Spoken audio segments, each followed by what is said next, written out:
minutes de voiture. C'est 8 minutes de voiture. Aller au parc. Ah ouais, c'est même.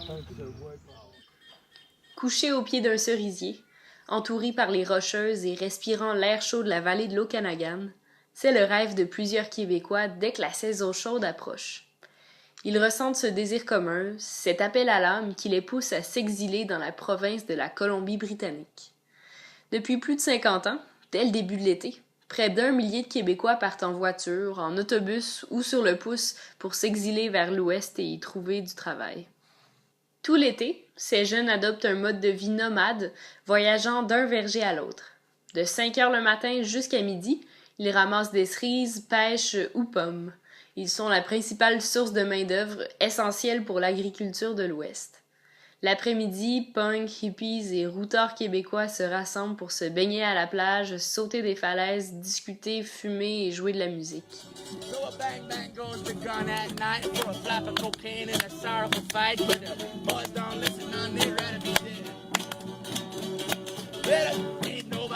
C'est ce qu'on appelle un trip de jeunesse. La guitare au dos, le sac à dos bourré, les dreads, le teint bronzé et le pouce en l'air, les cueilleurs de fruits québécois sont reconnaissables de loin. Ainsi, à 5000 km de leur maison, les jeunes se rassemblent facilement. D'ailleurs, la Saint-Jean-Baptiste est fêtée chaque année dans la vallée.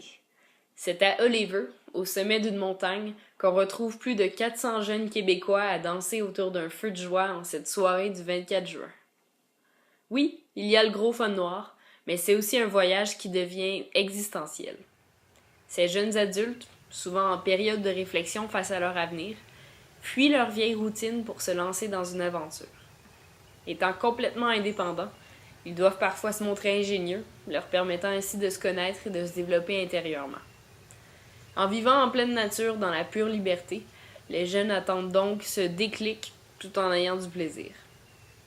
L'Ouest a cette ambiance surnaturelle qui fait en sorte que les jeunes Québécois s'y rendent instinctivement, comme quoi les Rocheuses, l'air chaud et la mer les assistent dans leur crise existentielle et peuvent trouver un sens à leur vie. Cette expérience, ce voyage, ce rassemblement et cette aventure est donc à la fois, depuis 50 ans, une fuite et une quête. But no, one more. Said it ain't no, but the dirty business. How my baby drinks, man, no.